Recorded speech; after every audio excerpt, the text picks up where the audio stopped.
Para mim é uma grande alegria estar aqui com vocês mais uma vez, conversando sobre esses temas.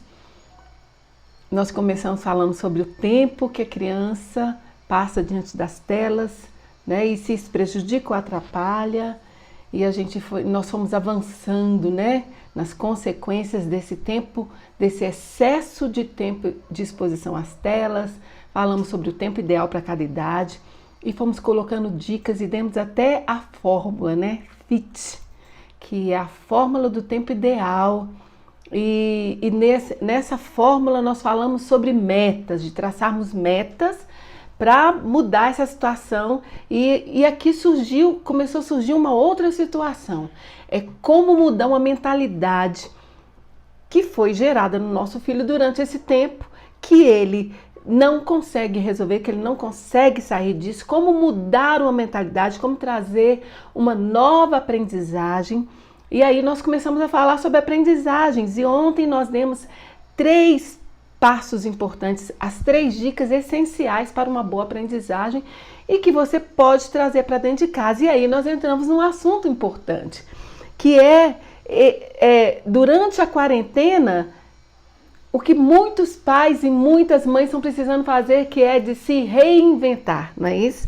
Nós precisamos nos reinventar e agora nós precisamos trazer a escola para dentro de casa. E quem são os pais? E quem são, aliás, os professores? Os professores são vocês, né? É o papai, é a mamãe. Nós é que temos agora que dar aula para os nossos filhos. E eu vou te falar um desafio muito grande, não é? Porque a gente sempre terceirizou essa função e agora a gente tem que assumir isso. Na verdade, o contrário estava acontecendo. A escola estava precisando ensinar e educar, né? E agora tudo voltou para casa, tudo voltou para os pais e para as mães. E a gente tem que agora reinventar e assumir esse lugar e se comprometer realmente para fazer valer, para fazer acontecer aquilo que precisa acontecer. A gente ainda não sabe quando é que as escolas serão reabertas. Então a gente precisa enfrentar esse desafio e dar aula para os nossos filhos. Mas como é que como é que uma criança aprende? Como é que um adolescente aprende? A gente precisa pensar um pouco sobre isso. E é sobre isso que nós conversamos desde ontem. Nós falamos sobre três passos importantes, 3 faces da aprendizagem que a gente não pode esquecer. Que depois de um ambiente preparado, e o ambiente a gente falou sobre aquilo que a gente vê, sobre a prática, a repetição e a emoção, não é isso? E nós ficamos aqui mais tempo, gastamos mais tempo na repetição e na emoção e falamos que é uma frase clássica, mas que a gente precisa pensar nisso, que tudo aquilo que a gente vê, ouve e sente, dependendo da carga de emoção que vier, isso vai gerar uma aprendizagem. E a gente saiu daqui entendendo que quanto mais emoção, mais aprendizagem, não é isso? E nós deixamos assim bastante informações sobre a repetição. E sobre a repetição, eu só queria lembrar uma coisa sobre a repetição. Que nesse momento, o que muitos pais precisarão fazer é uma revisão do que foi aprendido. E eu lembro que eu falei com vocês, toda verdade, para ser bem aprendida, ela precisa ser bem repetida, não é isso? E sobre a repetição, eu só queria lembrar as revisões, né? A gente precisa fazer uma revisão para ver onde o nosso filho parou, como ele parou, e para onde então nós vamos caminhar, para onde então você vai caminhar daqui para frente, né? Papai e mamãe. E dentro disso, dentro da repetição, eu queria te falar sobre a revisão, que é um problema sério que a gente tem na escola. Porque toda vez que fala sobre revisão, o que é que vem na sua mente quando você fala sobre revisão? Né? Olha, e é uma coisa que a gente tem passado para os nossos filhos e que eles têm assimilado. Revisão, então eu não preciso ir à aula, então não é importante. Tudo que o professor vai falar, ele já falou, então eu não preciso disso. E aí os nossos filhos faltam às revisões, não é isso? E geralmente as revisões são antes da prova. Você acha que isso é aleatório? Por que um professor faz uma revisão antes da prova? A revisão é extremamente importante. Sim, a gente repetir, isso é extremamente importante. Você passar de novo por um conteúdo que já foi dado, isso é importante para reforçar uma aprendizagem para o aluno. É lógico que não precisa ser aquilo que é enfadonho, repetindo da mesma forma, cansativo, mas a forma que nós repassamos esse conteúdo, o seu cérebro, ele assimila de uma forma melhor, até porque o cérebro, ele não gosta muito de novidade, né? Ele reluta um pouco com as novidades, então aquilo que é revisto, o cérebro, ele aceita de bom grado e ele assimila melhor. E por isso, as revisões vêm antes das provas. Elas são de extrema importância. E nesse momento, quando você traz uma revisão, é uma estratégia interessante para o seu filho, porque o cérebro vai assimilar melhor. Você nem precisa falar que é revisão por causa da crença que já tem na mente dele. Mas quando você começa repassando alguns conteúdos que ele já viu, ele vai aceitar de bom grado, porque a gente começa daquilo que é mais fácil para ele resolver ou para ele assimilar. E aí nós vamos para a emoção. E quando a gente começa a falar sobre a emoção, é só isso que eu queria lembrar da repetição, e agora nós vamos para o segundo passo para uma boa aprendizagem, principalmente dentro da nossa casa, que é a emoção. E aí eu quero te perguntar o seguinte: quando o seu filho ouve a palavra estudar ou escola, qual é a reação que ele tem? E aí eu quero te perguntar, porque muitas vezes, quando você fala para o filho, vem estudar, a vontade dele é de fugir, não é? Mas na quarentena tem jeito de fugir? Não tem jeito de fugir, então o que ele faz? Ele começa a lutar, né? Ele começa a se opor e a arrumar argumentos, não é isso? Para não estudar. Qual que é o registro que tem na mente desse menino, dessa menina, desse adolescente para não estudar? Né? Eu lembro que ontem eu conversei com você sobre o ambiente, e esse ambiente tem que ser um preparo. A gente precisa desconstruir essa imagem da escola, de uma escola enfadonha, de uma escola negativa, de uma escola pesada, né? De uma escola que traz más lembranças. Para fazer então desse momento do aprendizado um momento interessante e de um momento importante. E aí, o que eu queria perguntar para vocês? O que eu preciso fazer para que a minha casa, para que seja um ambiente agradável e para que o meu filho aprenda realmente dentro de casa, né? Então, e aí eu começo, lembrando de novo, repetição. E na emoção, o que a gente precisa pensar? Primeiro, o que é a emoção? Né? A emoção, se a gente for falar tecnicamente, é um efeito químico do cérebro que vai causar alguma reação no nosso corpo. É alguma situação que você vive e que traz alguma reação. Que seu corpo reage de alguma forma por causa dessa situação que você está vivendo. Né? As emoções básicas que a gente fala, né? A gente coloca a raiva, o medo, a repugnância, o nojo, né? A tristeza, a felicidade, o amor, a surpresa também é considerado por alguns neurocientistas como uma emoção. Então, essas reações no corpo que nós chamamos de emoção, elas têm, para algumas pessoas, elas têm um sentido. Existem emoções que são negativas e existem emoções que são positivas. Tá, a primeiro olhar, de primeira mão, sim, a gente pode dizer que sim, uma reação é negativa, uma emoção é negativa, uma emoção é positiva, mas todas elas são importantes para nós passarmos por elas. Né? A gente precisa aprender a lidar com a tristeza, né? Que vem resultado de alguma frustração. A gente precisa aprender a lidar com o medo de não conseguir resolver uma equação. A gente precisa aprender a reagir com a repugnância por alguma história, por alguma situação, com algum personagem, com algum professor, né? A gente precisa aprender também a provocar as outras reações, a provocar a alegria, a felicidade de resolver uma equação. Lembra ontem quando eu disse do efeito que é de resolver uma equação? Então, peraí que nós vamos falar um pouquinho sobre isso daqui mais para frente. Então, o que eu preciso pensar é de trazer todas essas emoções e de pensar da importância de todas elas para a aprendizagem. É um filme interessante que é uma dica para vocês assistirem e também assistirem com seus filhos.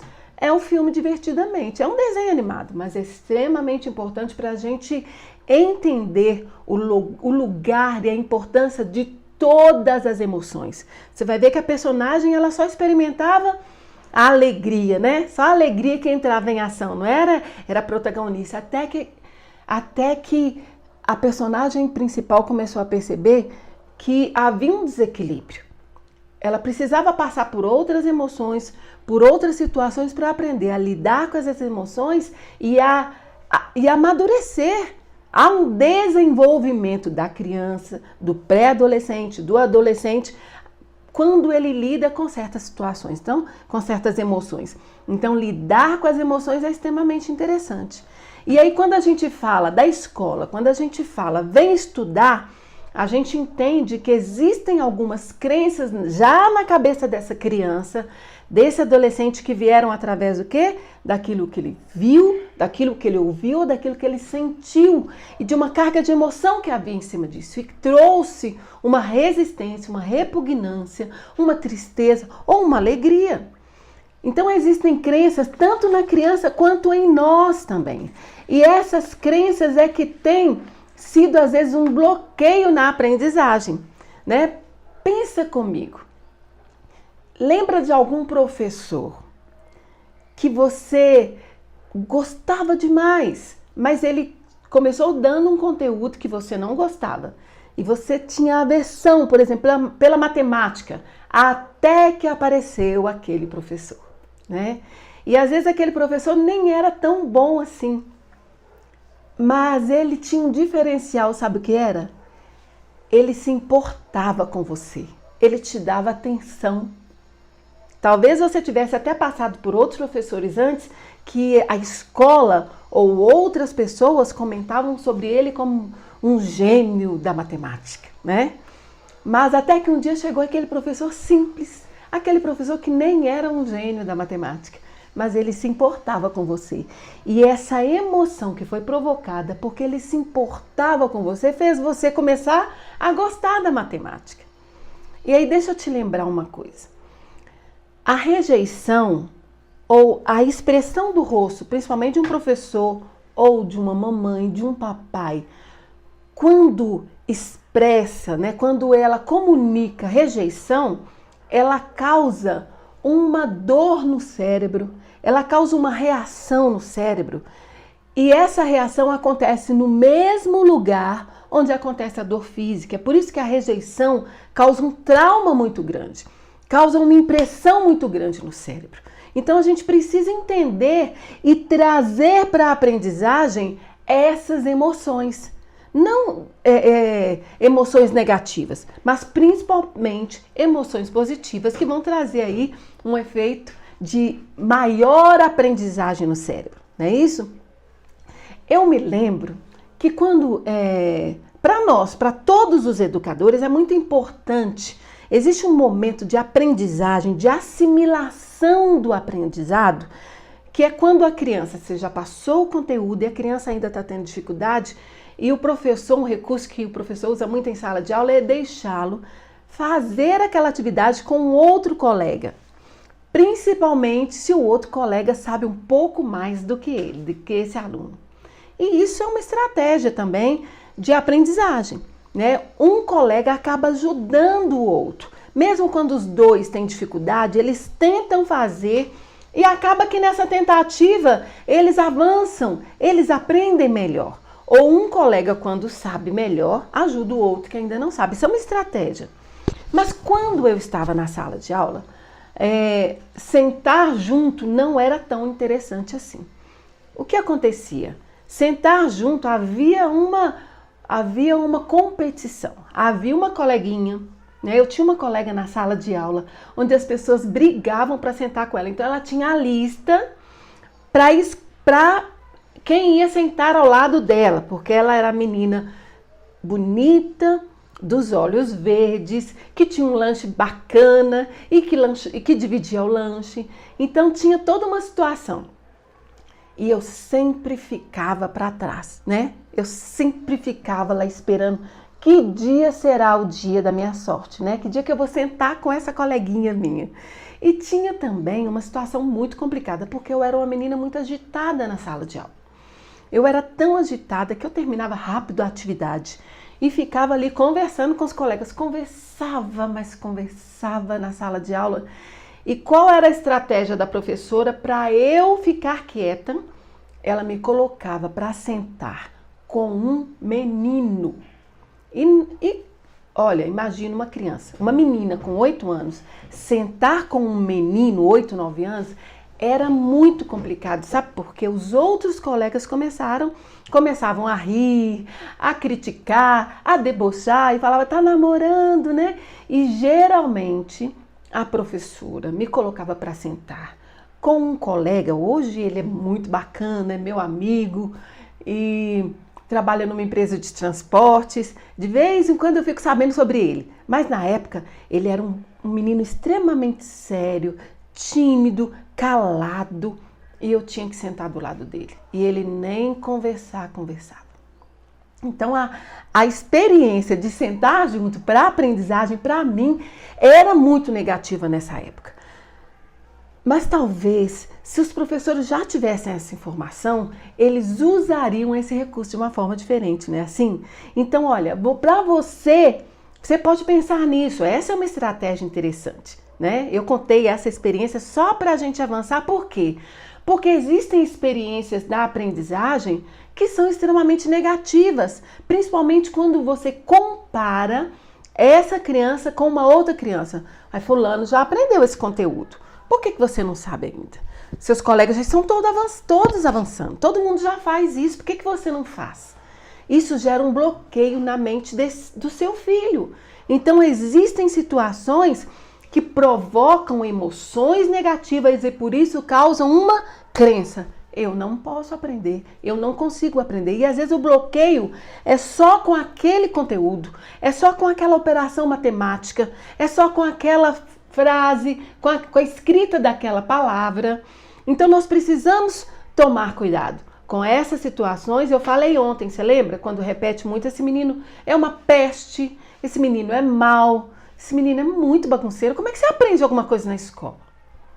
São falas que nós temos e que causam uma reação no corpo, que traz uma emoção e que causa um bloqueio aí na aprendizagem. Então nós precisamos tomar muito cuidado com essas falas que provocam uma emoção, né? E aí eu queria falar para você sobre instigar. Na verdade, o aprendizado, né, aprender, ele tem uns passos importantes. E despertar a curiosidade é um deles, né? E por que existem, então... Deixa eu só voltar um pouquinho, porque eu quero deixar um exemplo para vocês importante antes do instigar.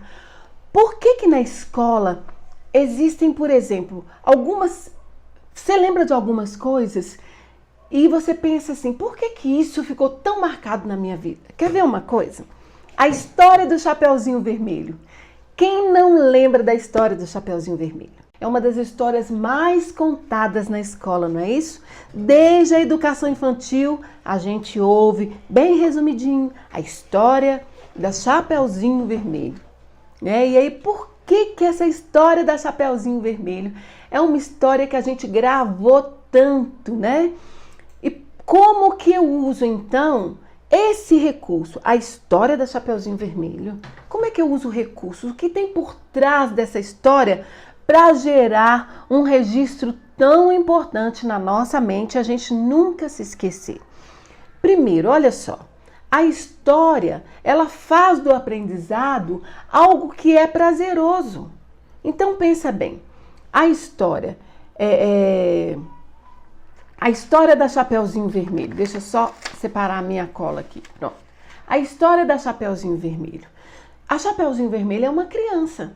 Então tem uma conexão ali, né, da criança. Uma criança que tem uma tarefa, né? Ela tem uma importância nessa casa. A mãe confia nela e dá para ela uma tarefa de buscar, de levar na casa da vovó o quê? Doces, né? O doces para a vovozinha, hoje os idosos nem gostam de tanto doce, nem comem tantos doces assim. Mas o doce, ele provoca uma emoção na vida da criança. Qual que é a emoção? Na verdade, essa história, depois eu vou te falar, ela está provocando várias emoções a partir também dos sentidos. O doce, ele provoca uma sensação de sabor, uma sensação prazerosa, não é isso? Doces. É uma cesta cheia de doces. Isso vai provocar uma sensação gostosa em quem? É na criança, não é na vovozinha, né? E aí tem o lobo. O lobo é uma figura assustadora, uma figura que provoca medo. Olha aí uma outra emoção, né? E aí vem então o caminho desconhecido até chegar à casa da avó. A Chapeuzinho encontra com esse lobo que indica um caminho desconhecido e é um caminho que pode ser altamente perigoso. E o perigo provoca uma outra emoção que é o medo, não é isso? E aí vem a dor da vovó, que provoca raiva, que provoca tristeza, porque a vovó é vítima de um lobo malvado. É uma outra emoção sendo provocada. E aí vem a violência, né, que acontece com esse lobo ao final. Quando aparece o lenhador e abre a barriga do lobo para tirar a vovozinha lá de dentro, né? E a gente sente raiva desse lobo, a gente sente repugnância desse lobo. É uma outra emoção sendo provocada ali nessa história. E aí vem o lenhador. O lenhador é o salvador da pátria. É aquela pessoa que vem e resolve o problema. E na verdade a cabeça da criança ela está procurando uma solução para esse problema. Ela está procurando como que eu resolvo esse problema dessa história da vovozinha. O lobo comeu a vovozinha e a menina trouxe doce para a vovozinha. Isso não pode ficar assim. Será que acabou a história? Até que aparece o lenhador. Que alívio, né? E provoca uma outra emoção de felicidade, de contentamento, de alívio, porque ele resolve o problema. E aí a gente vem, por que que essa história, ela provocou, um aprendizado tão forte, um aprendizado tão importante na sua vida? Porque teve a repetição. Muitas vezes essa história foi contada e porque ela provocou muita emoção. E aí, como é que eu vou trabalhar com a criança então em casa agora? Eu posso usar esses mesmos recursos, né? Para ensinar, eu preciso fazer desse aprendizado algo prazeroso. Então eu preciso trazer o quê? Uma emoção. Eu trago uma emoção. E como é que eu trago a emoção para a aprendizagem? Eu preciso primeiro trazer a intensidade. A intensidade, por exemplo, numa história que eu conto, né? Eu tô dando uma atividade para a criança que tá uma palavra cruzada. Na palavra cruzada, eu relaciono essa palavra cruzada com uma história que a criança já sabe. E quando ela está fazendo ali aquela palavra cruzada, ela se lembra daquela história e ela vai lembrar o quê? Ela vai lembrar dessa emoção. Isso vai provocar uma reação no cérebro da criança. Ela vai se lembrar da emoção do momento da história. E isso é altamente saboroso para esse aprendizado. E quanto mais emoção, maior a aprendizagem. Está entendendo? Agora, quando eu estou falando de intensidade, eu estou falando da forma que você expressa isso, da forma que você explica, das expressões do seu rosto, né? Eu preciso trazer expressões do rosto na hora da aprendizagem que não sejam de dissabor, de pesar, tá cansativo, até porque eu preciso aprender a cortar esses horários, né? Eu posso diminuir esses horários por enquanto, intercalar esses horários se está pesado para você também. E aí vem uma outra dica que são os sentidos. Eu provoco sentidos durante a aprendizagem. A criança pequena, eu provoco sentidos pela textura. Existem texturas, existem situações que eu vou explicar e que eu posso usar algum material que tem alguma textura que para a criança ela vai assimilar. A criança está vendo aí uma aula de biologia, ela está vendo, aprendendo sobre árvores, sobre folhas, e você traz uma folha, ela vai tocar nessa folha. Os sentidos provocam uma reação no cérebro da criança, provocam uma emoção, né? E aí vem as texturas e vem também os sabores. Olha aqui a história da Chapeuzinho Vermelho, a gente não está falando de um sabor, a gente não está lembrando a criança de um sabor que ela gosta tanto, que são os doces. Geralmente as crianças gostam muito de doce. A história do calangotango, eu usei desse recurso porque o calangotango faz uma festa e ele oferece o quê? Bolo de cenoura com cobertura de chocolate. As crianças amam esse bolo. Eu coloquei isso exatamente numa época de uma escola onde o dia que era servido o bolo de cenoura com cobertura de chocolate, era o melhor lanche, né? A cantina ficava cheia, porque provocava uma reação agradável, as crianças gostavam. Então o calangotango serve na festa o bolo de cenoura com cobertura de chocolate e serve o suco de couve, né? Então olha só, era mesmo para provocar uma reação. As crianças, quando eu conto essa história e eu falo o que é servido, elas falam, que delícia! Isso causou na hora uma emoção. Causou por causa de uma reação do cérebro, né? E aí vem os cheiros.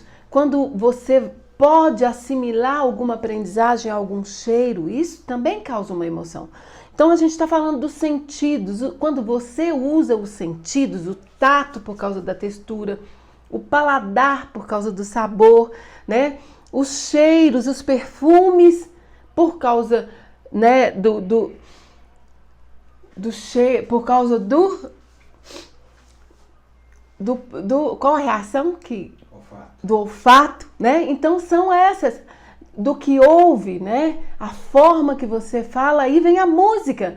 A música é um importante recurso de aprendizagem e você pode estar usando na hora da aprendizagem.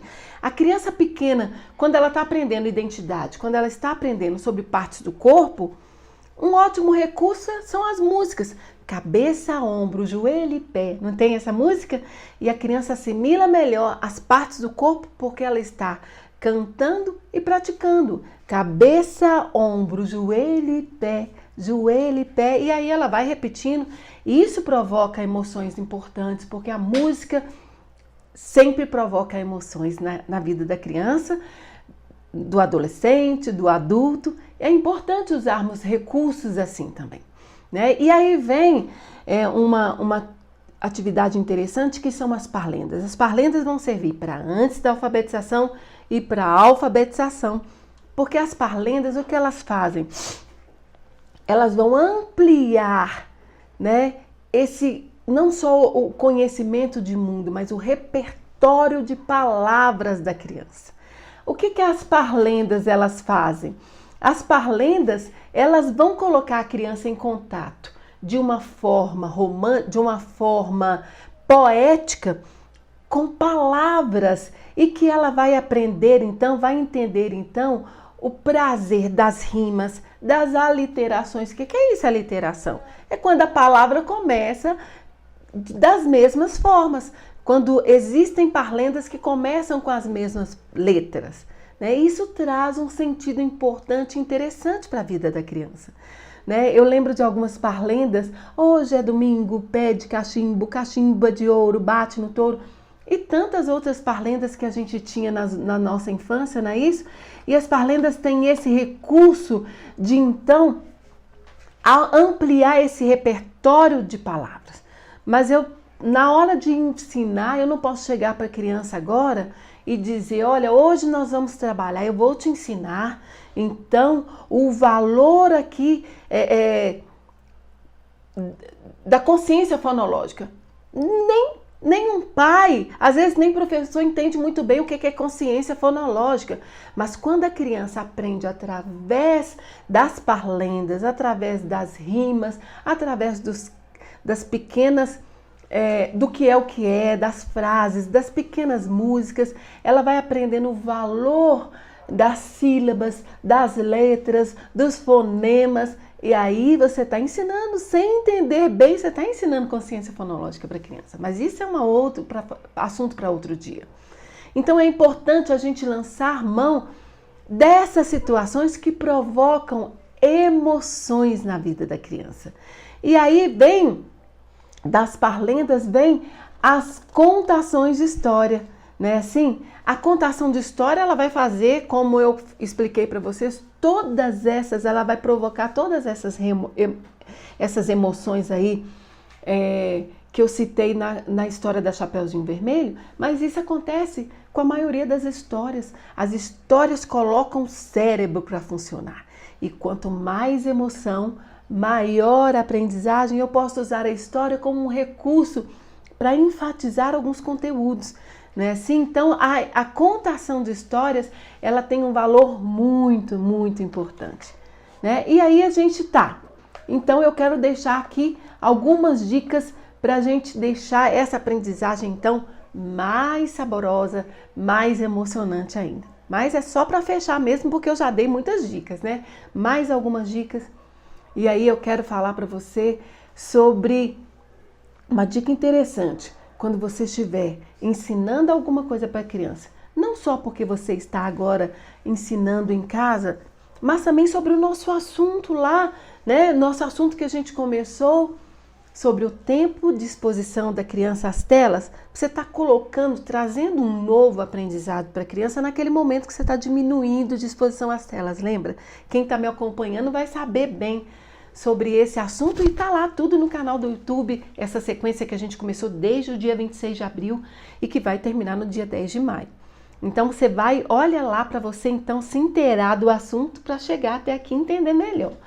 E aí vem uma dica interessante, é você demonstrar emoções positivas. E aí, a gente já citou sobre isso, uma coisa interessante é que tem hora que você está cansado ou está chateado e você pode ser sincero e falar para a criança, olha filho, hoje eu estou muito cansado, mas eu não queria que você entendesse que esse momento é cansativo, que esse momento é enfadonho, porque eu sei da importância de você aprender.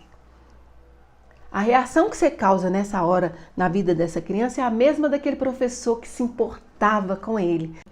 Ele não vai se esquecer desse ensinamento, do conteúdo que vocês estavam passando ali naquele dia. Então, demonstrar emoções é importante para a criança, para assimilar conteúdo. E aí vem uma outra dica interessante, que é falar ou mostrar exemplos de superação. Principalmente quando a criança tem na mente memórias afetivas negativas ou registros de fracasso. Ou quando ela é muito comparada com pessoas que só fracassaram. Então a gente precisa mudar essa crença, não é? E aí você mostra exemplos de superação. Eu me lembro que quando as minhas filhas eram pequenas, não haviam muitos personagens negros em evidência. Eu não tinha também muito acesso a isso. E aí o que eu fiz? Aqueles que eu conhecia, eu colocava como capa do caderno, a primeira página do caderno. Eu contava a história e mostrava para elas. E eu escrevia e contava histórias de personagens negros para que elas se identificassem. Então a história, ou existem conteúdos que a forma de você explicar, ele precisa trazer uma conexão com pessoas que tenham algum sentido para a criança, que a história faça algum sentido para a criança. Então é preciso não só mostrar exemplos de pessoas de superação, mas também algo que faça sentido. Então é outra dica. Personagens que superaram, por exemplo, existem pessoas que ficavam antes 8 horas, 10 horas, adolescentes, crianças que ficavam 10 horas diante das telas, mas que eles se encorajaram e junto com esse trabalho do papai e da mamãe, eles agora ficam 2 horas diante das telas, eles estudam, são os melhores alunos da sala. Olha como que isso é importante. A gente precisa partir de um problema que ele está vivendo para uma pessoa que é um exemplo de superação. Mas também a história ou o conteúdo, eu estou relacionando com algo que faça sentido. Então é importante que todo o conteúdo você traga uma explicação, você procura, quebra-cabeça, pergunta para alguém, pergunta para mim, que eu te falo também. Edna, que exemplo que eu dou aqui que vai fazer sentido nesse conteúdo que eu estou passando para o meu filho? Então a gente precisa fazer isso, né? E essas histórias, que é uma outra dica, elas precisam fazer uma conexão, não só de palavras, mas de exemplos que você está passando. Olha, eu vou te falar que só isso aqui já traz muita emoção, já desperta muita emoção na vida dessa criança e ela nunca vai esquecer desse tempo de quarentena, do tempo que aprendeu com você. E aí, quando você estiver lá, mas aí, Edna, quando eu estiver com a atividade na mão, estiver ali fazendo atividade, uma dica interessante e que vai provocar uma emoção que talvez você nem saiba, é começar sempre do mais fácil para o mais difícil. Não é dar coisa sempre fácil que a criança faz rapidinho. Mãe, já fez. No início é importante, talvez no primeiro dia. Mas aí você vai dosando e vai colocando, aumentando o grau de dificuldade. Sabe por quê? Porque acertar motiva. Quando a criança acerta, ou quando, por exemplo, o seu filho resolve uma equação, o sentimento no cérebro é de recompensa, né?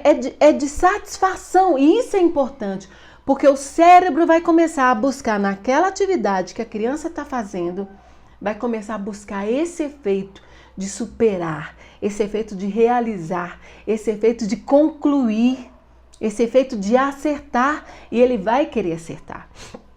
Agora, o grau de dificuldade que você vai aumentando, acrescentando, a emoção que você gera ali naquele momento, sabe qual é? É a expectativa de acertar. O efeito no cérebro, eu vou deixar um exemplo, mas para você pensar no exemplo, porque não é isso que a gente quer, mas é o efeito no cérebro que vai causar.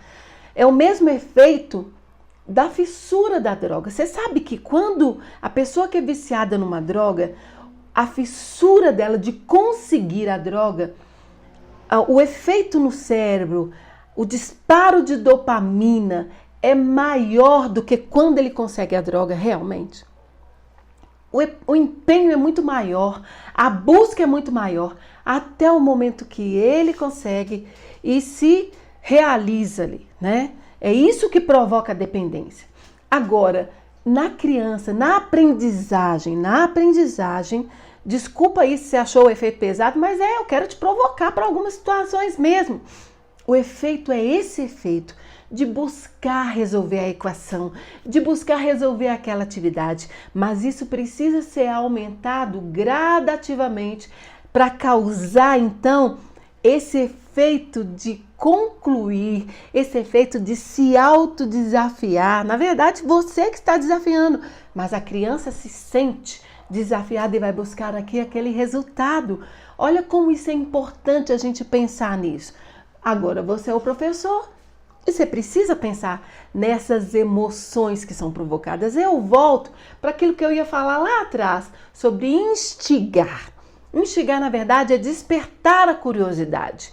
Até então, não existem muitos neurocientistas que falam sobre a curiosidade como uma emoção. Mas a curiosidade, ela é chamada por alguns como emoção, e eu concordo. Esse instigar, esse buscar, esse querer mais, isso precisa ser provocado. E sabe quando é que a gente provoca isso na criança?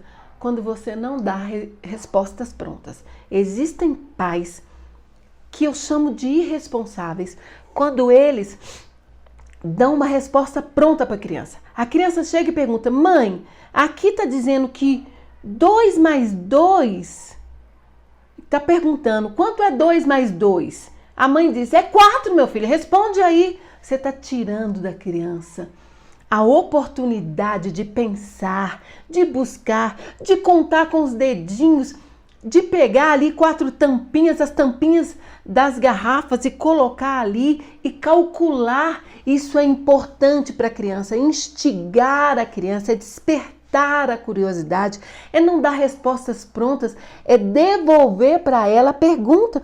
Uai, filho, vamos procurar então essa resposta. Aí você coloca ali, né? Ou os feijões, né? Ou coloca ali as tampinhas de garrafa e manda ele calcular. Pega do que é prático, do que está ali pronto e manda ele calcular. Agora conta. 1 mais 1 mais 2. Vamos pegar mais 2 tampinhas. Agora conta. Quanto que dá? Ele, 1, 2, 3, 4. Mamãe, é 4. Isso causa emoção. Isso no cérebro tem um efeito positivo. E com certeza ele vai assimilar aquele aprendizado, porque quanto mais emoção, mais aprendizagem. Quanto mais curiosidade despertada, maior o aprendizado será. Então a gente precisa pensar nisso, né? E aí o nosso tempo está acabando, né? Nosso tempo está acabando.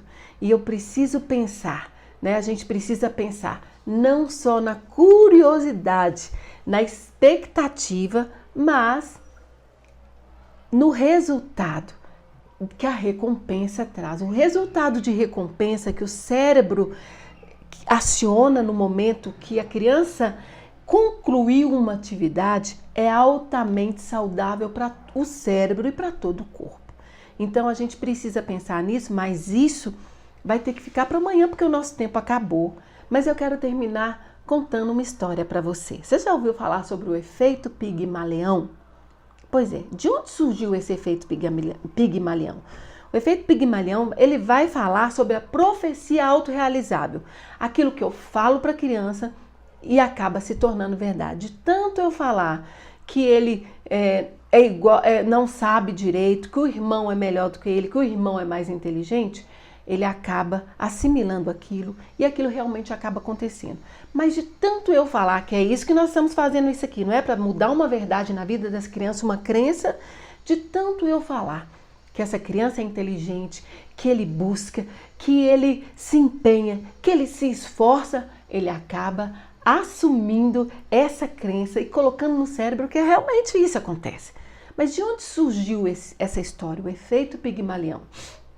Surgiu de um escultor. Era um rei de uma cidade e ele era um escultor, mas ele queria se casar com uma mulher que fosse muito bela, que fosse perfeita aos olhos dele. E essa mulher, ele não conseguia encontrar. Toda mulher que ele colocava os olhos e que ele achava essa é bela, ele descobria algo negativo nela e ele rejeitava, ele reprovava, essa mulher não serve. Até que um dia, então, ele imaginou essa mulher e fez uma estátua. Ele era um escultor e fez essa estátua. E essa estátua, então, ele ficava olhando para ela. E ele imaginava nessa estátua, porque ela era bela, mas então as qualidades? Ele imaginava naquela mulher todas as qualidades naquela estátua, todas as qualidades que ele queria para a mulher que era ideal para ele.